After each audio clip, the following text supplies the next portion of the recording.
Hail! I'm Guy Kestevan, the Testaman, and welcome to another Polaris monthly mountain bike ride. And this is, this is primarily a mountain bike ride. You can definitely do it on a gravel bike with chunky tyres and low gears, but I think better suited to a cross-country or trail mountain bike for maximum enjoyment on the descents at least.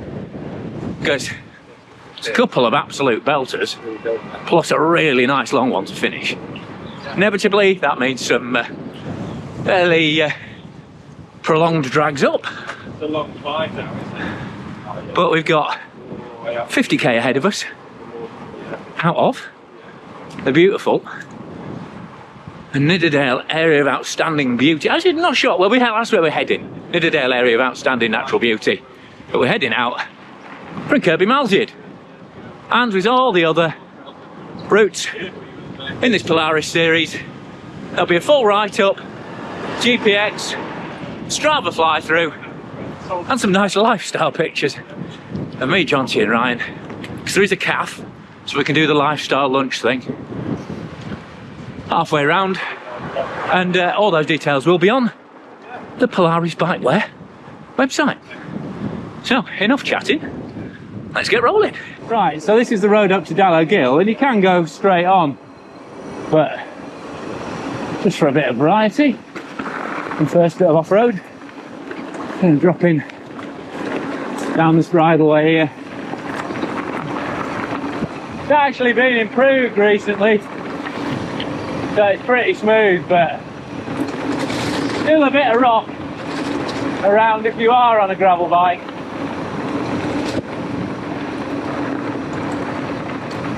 Just a little drop down, climb back up. You say, adds a bit of variety, and if you've got headwind like we have, just breaks it up a bit. Oh, and in summer, you can do the ford. But I'm not doing that today. A bit too cold. And I'm going to take lots of video while it's nice and sunny at the start. It's forecast to get a bit brutal later. But let's enjoy it while it lasts. And we'll have to see how my Polaris pants hold up if it does turn to snow. And we got another little water splash moment here, but despite my reputation, that's a proper deep one, and I'm not going to get soaked yet. So over the footbridge we go. And now we've got just a little road climb, warm up to the T-junction on the road. And then right here is the back off-road way into Gill. A little wooded descent now. It's the only wooded descent on the whole trail, to be honest. Like I say, pretty open and wild apart from this. So it is definitely a bring a spare layer kind of business. But this is only a shallow one, so I don't mind doing that.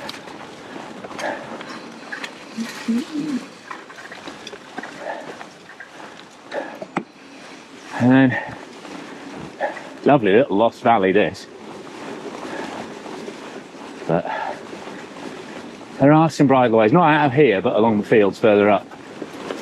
But bit of a slog, like I say, 3 fields, so I'm just going to stick to the road to make it easy on the outward leg, and it goes onto the rough anyway. Out onto the moors proper! And into the wind!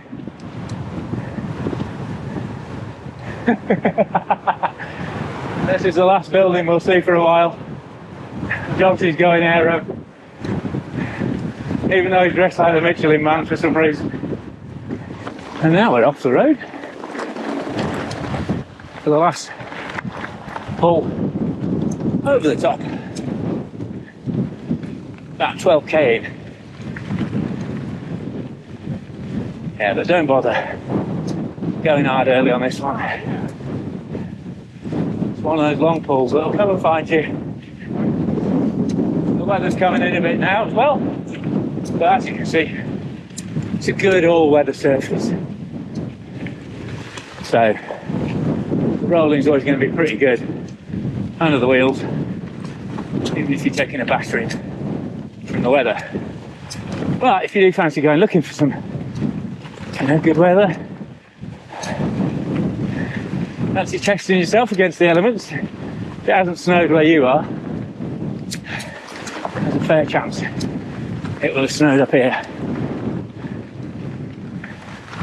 Now we live fairly local and it's a classic choice if you fancy getting out the white stuff. If it hasn't dropped lower down, something of a microclimate up here, and a proper North Yorkshire one at that.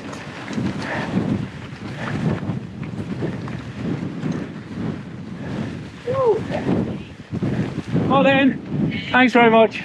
There's more meat on the one at the back. And now we're over the top and ready to drop. Proper big descent coming up.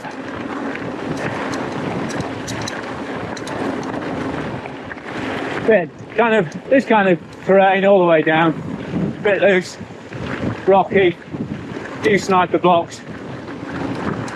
So just keep light, keep smooth, let it roll. You.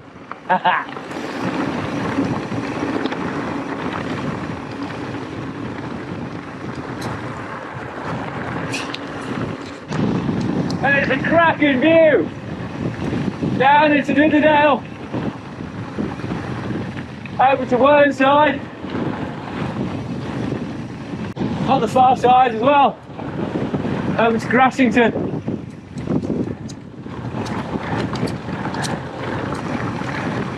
But yeah, don't take your eyes off the trail completely. There are a few twists and turns and rougher sections.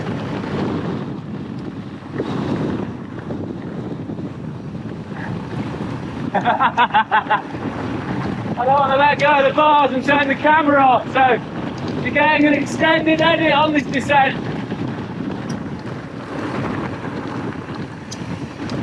Oh, it's prime condition as well. It's normally muddy further down. And while this is the Dales, it's not actually part of the Yorkshire Dales National Park. This is Nidderdale, area of outstanding natural beauty.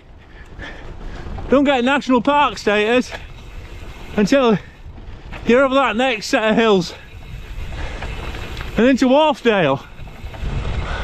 But it's an absolute gorgeous piece of countryside, this. Yeah, you got this really open top section, rocky, really fast.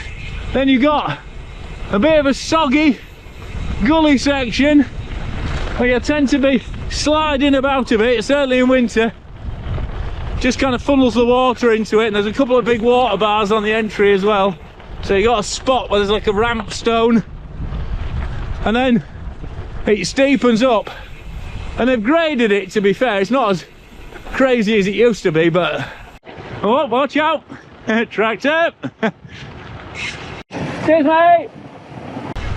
But yeah, obviously it is a working road, so don't treat it completely like a downhill racetrack. There used to be a racetrack up here, the Nams downhills out of Ramsgill. Been a while since they've run an event there, but now once you're through this gate, steepens up, starts getting a little bit curvy, a little bit more lumpy, a little bit more slippery. So be prepared to use that bank as a berm to slingshot you into the final section. Then if it's wet, there's a little bit of hang on and hope through here, but conditions are really good today. Hey, all the way through, no gates.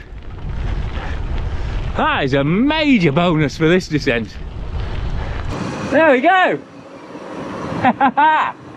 Ramsgill descent done. You can go straight up the road at this point, but we're going to keep it off-road as much as possible. Let's go the back way, bridle way. Up through Ramsgill. And it's also a nicer way to drop into the back of Stean. Look at that, beautiful little farmstead. I've actually not done this bit in years. We normally start the ride down in Ramsgill and turn flat up the road.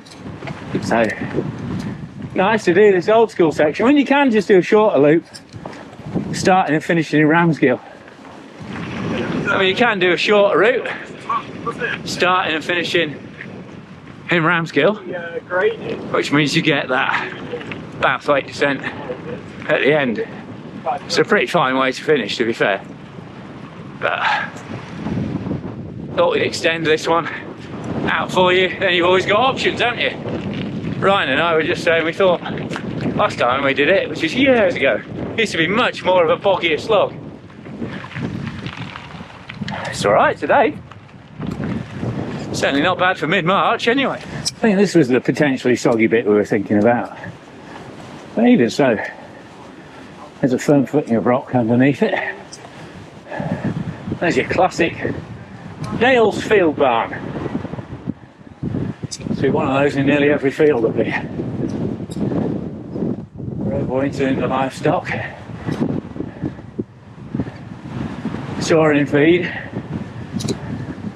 A lot of them have kind of fallen down now or been turned into bougie Des Reses for the second home gang.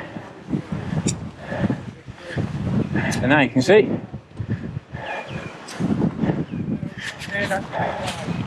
they're up above Loftus, and we're dropping down to the caravan park down there and into Stean Calf. More field barns.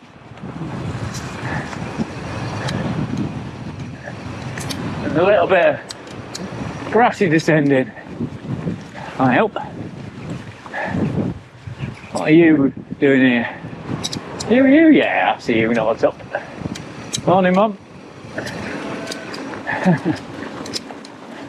Oh, I remember you.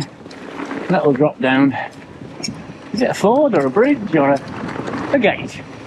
And if you fancy making a family break of it, there's all sorts of wholesome activities occurring for the family up near Stean. And here's one of the other ravines feeding in. It's a proper, I mean, it's been a tourist attraction since the 1800s. Actually called Little Switzerland, which is a bit of a stretch because it is very little. I think microscopic Switzerland would be more accurate, because even Stean's only 1 kilometre long, but it's a lovely little spot. Definitely gonna have to stick this on the regular ride list again rather than just passing up the road. And a nice rainbow. So, might be a pot of gold waiting for us at Stean as well as a pot of tea. Although rainbow obviously does mean rain as well. And now it's just a little detour up the lane to Stean Calf. Well worth the little climb. Some tea and cake.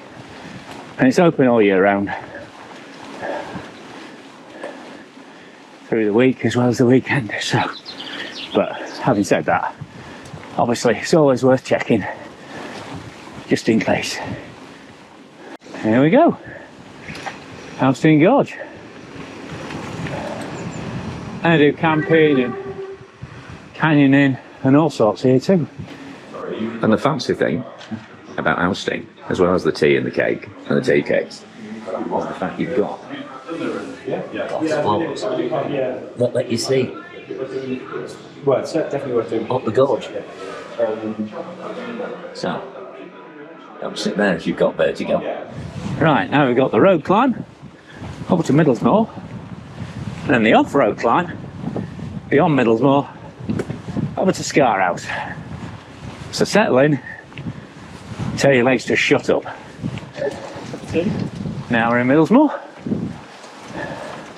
And if you'd rather have a shandy and a pot of tea, then there's the Crown Hotel. Proper little here, isn't it? It's a cracking pub, is that? What was I saying about snow earlier? That's 2 out of 3 Polaris rides that we've had snow on now.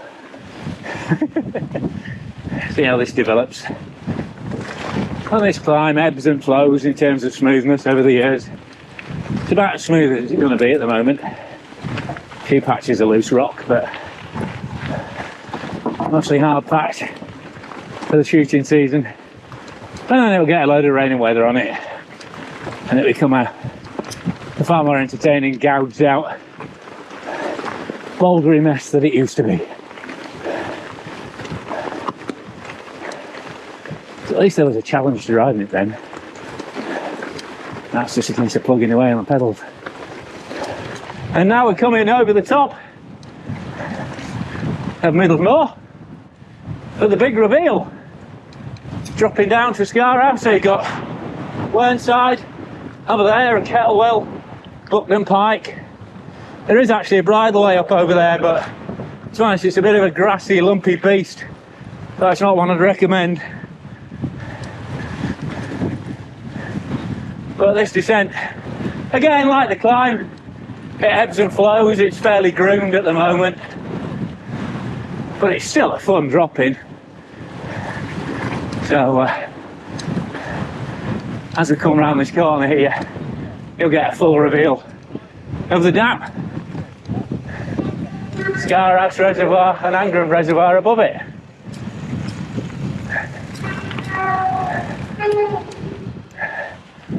Oh yes. Go on, Rag. Oh.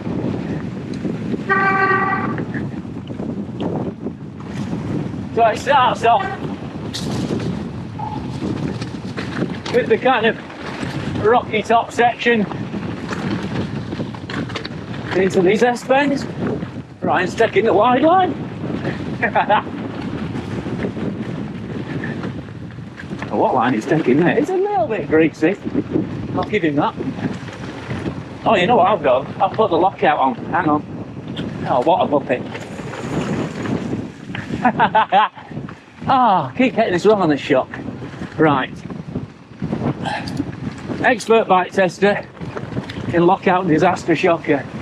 Right. And then you got the greasy gully. You got a little whoop. Couple more turns. It's actually getting nice and toothy again, this.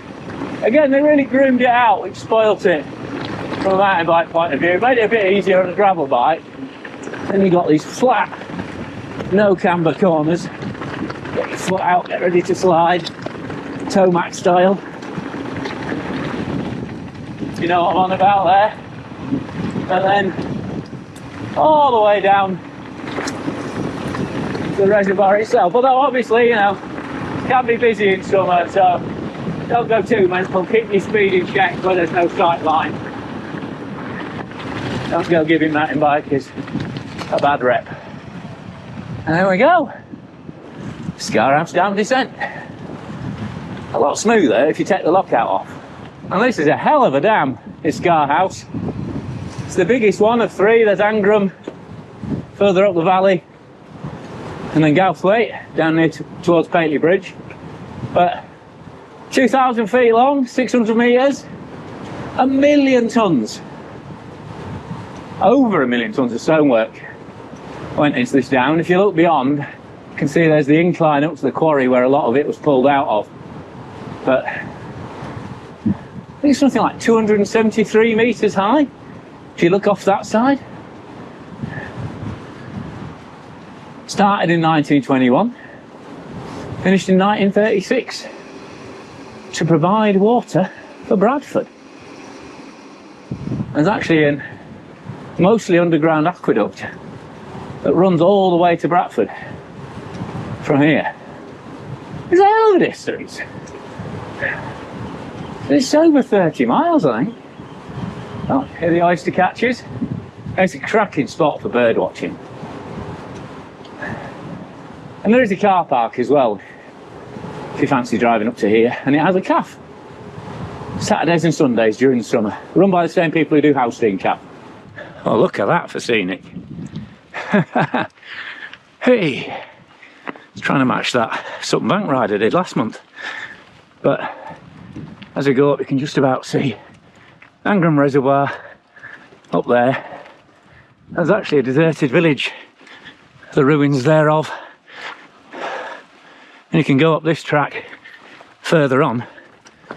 Oh, around the switchback. Yeah, you can go up that track behind me. And over into the next dale over. I should be able to remember that. But anyway, you can go back up over the back of Whernside and Buckden Pike, or you can head more over to I'm gonna have to put it in the captions. West Burton. It's not Costerdale. I think Costerdale's the tiny one.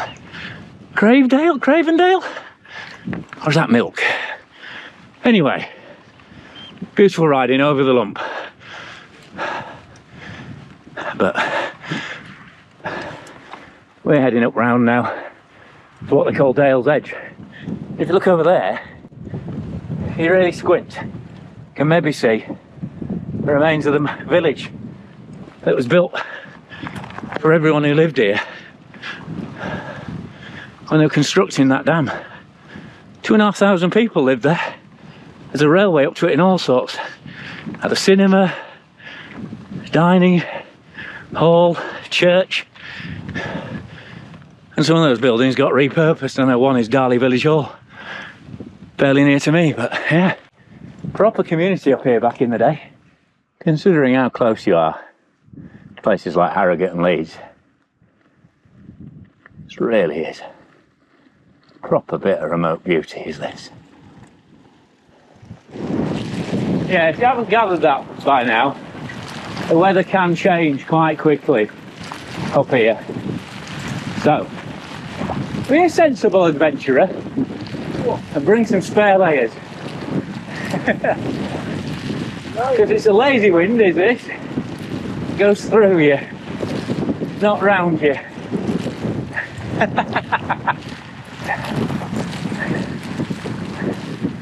Nice one. Oh, visibility ain't great at the moment, that's for sure.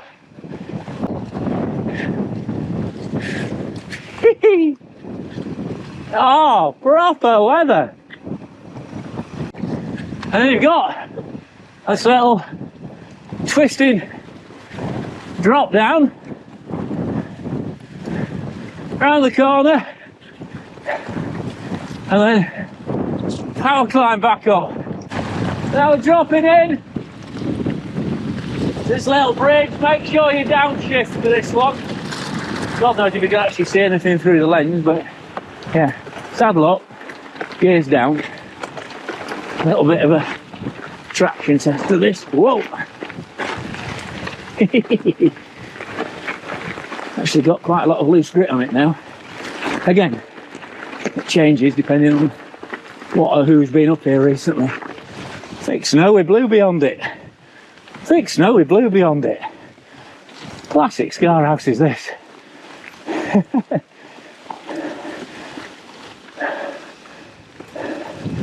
Now I got another little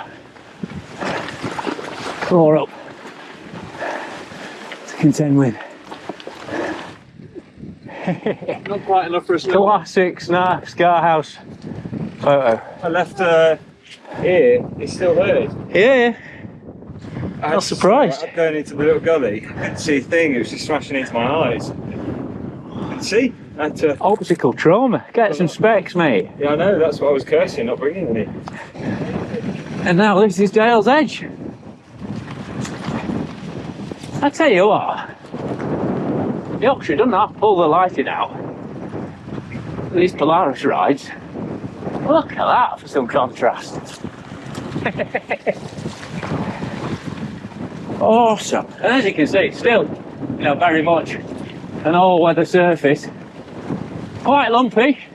It's all embedded stone with a bit of grass over the top, so yeah. If you're on 40 mils on a gravel bike, you're going to be rattling all the way around here. And the gearing's going to have been stretched at times. So I'd say it's definitely a gravel extreme mountain biking. Easy, intermediate, tops. It's nothing mega techy at all. Just a classic. Big old loop. Some beautiful scenery. Don't know if you're going to be able to see that, but you can see all the different field barns glinting in the sun there.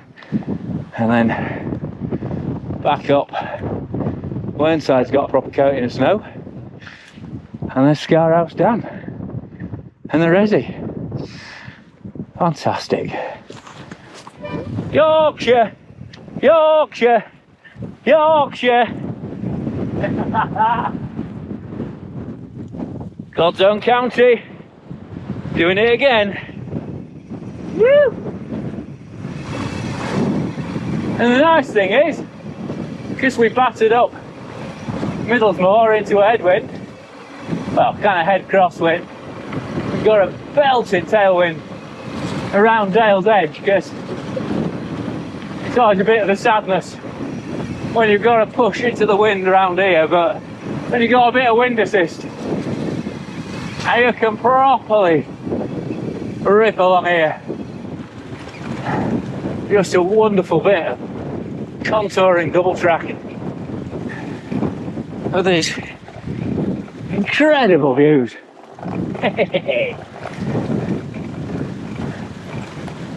Oh, I've ridden this so many times, this loop, since I started mountain biking back in the very, very early, well, I started in the late 80s, but I used to come up here very early 90s after I came back from college, and still just an awesome ride every time. And the good news is, from now on, there's no real big climbs. There's a few little rises, like this section, but you've done the meat of the altitude gain now, and there's a lot more downhills to come back into Kirkby. What a day! I took a gamble with the weather. So far, gosh, it's paid off.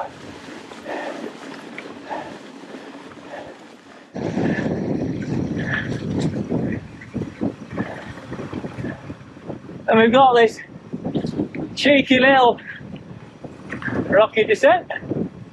Nice little racing liner, this one. Run it tight, drift it across. And again, there's a few blocks in it. So if you are on skinny tyres, whether you're on a hardtail or a gravel bike, or if you want to take a bit of care,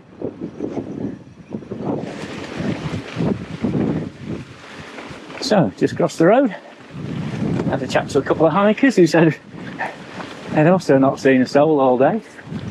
Now another little bit of a rise up, which means that Ryan's going to spin away into the distance again. Some things you can always rely on. Around Scarhouse, the weather will be changeable, the scenery will be stunning, the adventure will be excellent, and Ryan will always leave you behind. Like I was saying, if you're riding out of Ramsgill, then you go off down that track there, and that starts your descent back to the village.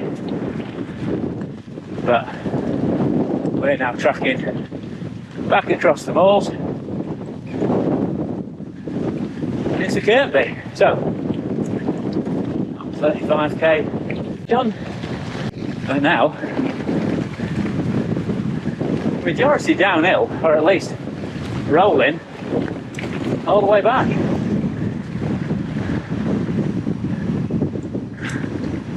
And there we go. The big reveal. Back over the Vale of York. Thundering down. Pretty windy. I hope you can hear me. Let me roll now. Most of the way back into Kirkby. There's a little bit of a climb coming up, but just to empty your legs one last time, but mostly just some sweet shooting track descending across the moor.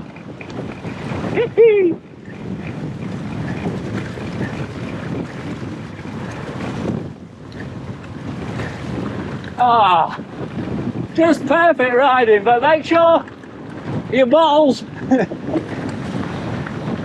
are secure, because I know I've lost a bottle of the multi-tool down here trying to keep it together on the gravel bike.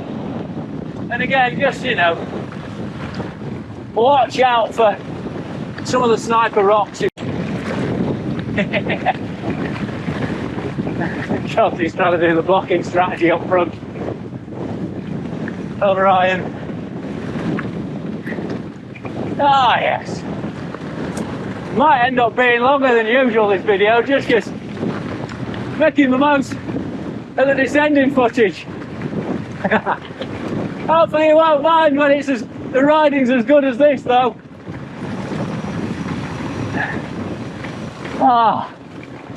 Look at the conditions. Again, just a great all-weather loop.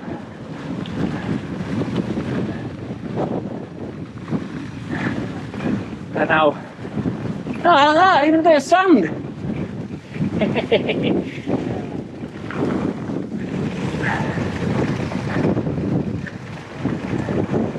And now we've got 9k back to base. And as you can see, basically all downhill from here.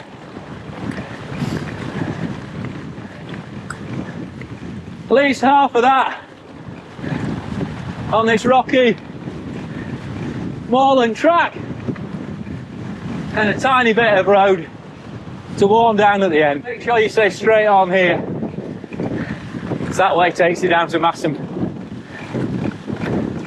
So stay right at the first fork and then left at the second fork. And to be fair, if you go right at the second fork, it's not a disaster, you still get back to Kirkby, but you miss the last bit of off-road descent, which is why I've done it that way. Oh, morning grabs. So I've missed it really, but just gone through another section of scatter rocks with some fairly chunky bits in, and some ridges to try and stay on top of. So again, quite a test of a narrower tyre or a gravel bike along here. And we did actually shoot a gravel bike feature up here, Ryan and I, for Cycling Plus, on a pair of white gravel bikes. And Ryan absolutely hated it. I think he was on the 700C bike and I was on the 650 or something. That was the trope of it. That was the idea of the test. But yeah, Ryan did not love gravel that day, particularly along this section, and I'm pretty sure we picked up a few punctures in the process. So, hurrah for full suspension for this final furlong at least. Yeah, everything's rideable, it's just a question of risk and speed, really.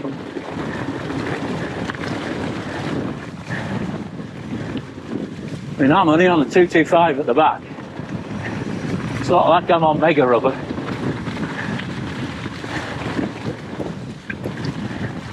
Oh, and if you want to know some details of the bike I'm on, I've been chatting about that to the camera as well. That'll be a separate edit though. Cheers, folks! Woo! And obviously, and here we are, onto a classic old cattle droving road. See the broad track, the walls either side. This used to be one of the major cattle droving routes, actually down from Scotland all the way down to London apparently. And there's a couple of stones right up on top, I forgot to mention it. Jenny Tibb and her daughter Twig, which myth says are the petrified remains of the landlady of the pub in that deserted village I was on about, and her daughter, because Scottish drovers stayed in the pub they ran in the village on the way down, and then on the way back Jenny and her daughter murdered them.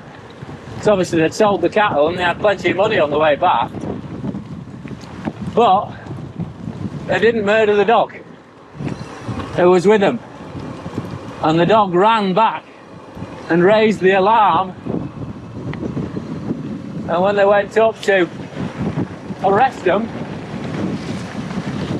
they fled over the hilltops but were turned to stone for their sins.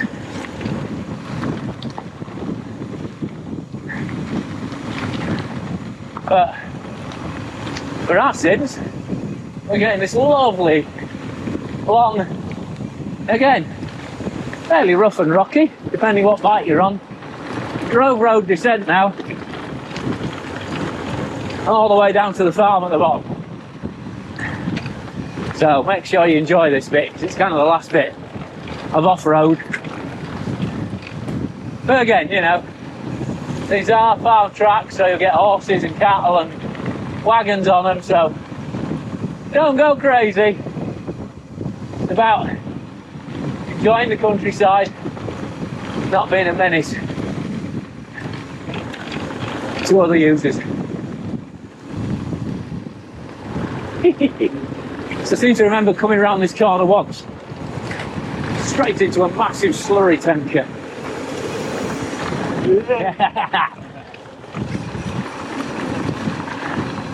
Got jaunty on the turn. And now the final blast to the bottom. Yeehaw!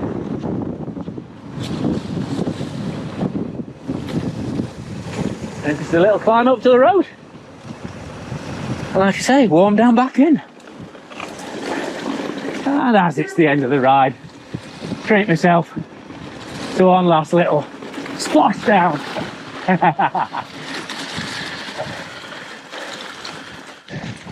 And it's this last little kicker climb up to the farm. And if you look at the OS maps, you can actually take a bridleway to the south of here, through some fields, but I wouldn't advise it, because although you avoid that little kicker at the end, those fields are swampy as hell even in summer. They're often quite busy with quite belligerent cattle as well, so I'd let your legs take the hit rather than having some beef for some serious beef. So, down and over the bridge, and the final bit of spin up. Yeah, one a month. One a month, Polaris monthly rides. Just reminding me to say that, Johnsy. Oh, look at that. Friendly local traffic as well. I think they're scared of Johnsy in his giant coat. Thank you. I'm back into Kirkby. So, what's it to be? Italian deli, butchers. A bit early for the pub. And the butcher's has even got its own library in the post box. Fresh homemade pie, sausage rolls, Scots eggs, coleslaw, chicken Kiev, and parmos. That'll do for starters. And we've just got the last of the pizza from the village shop as well, and it is cracking pizza. They do really good pizza. They have a lot of little Italian deli stuff as well in there, so well, that's a win. But anyway, thanks to John T and Ryan. Hope you've enjoyed this loop. Pretty much bang on 50k, you know, apart from our little diversions. And as you can see, whatever the weather, an absolutely cracking little adventure on the bike. So, like I say, written description, GPX, Strava, fly through, all that kind of stuff will be on the Polaris website. And then, yeah, some nice photos as well. John T and Ryan have been good enough to take as we've gone round. And yeah, obviously tune in next month for the next one. And if you haven't watched the previous two, get them watched as well. Again, one in Peak District, one up on Sutton Bank and the North York Moors, and we'll do a couple more local ones, then we'll probably start getting further afield. So if you've got a classic route you'd like to see us cover, or even talk us around it yourself, then don't hesitate to get in touch in the comments. Always love to hear from you. But for now, massive thanks to Polaris Bikewear for sponsoring these routes, and yeah, get on your bike and enjoy it.